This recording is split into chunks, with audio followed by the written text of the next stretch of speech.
son los mismos que están hablando todo el día de que van a votar el 1 de octubre, cada semana dicen que no han gastado a través de ninguna institución.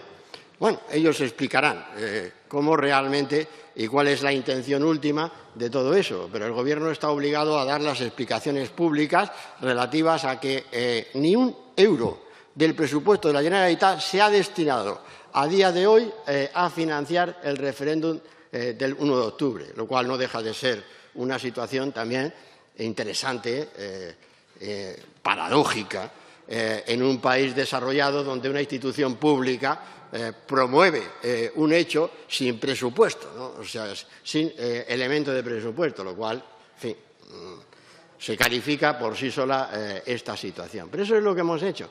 Por tanto, lo que hemos hecho desde el Gobierno de España es garantizar que no se va a destinar un euro, ni se ha destinado un euro.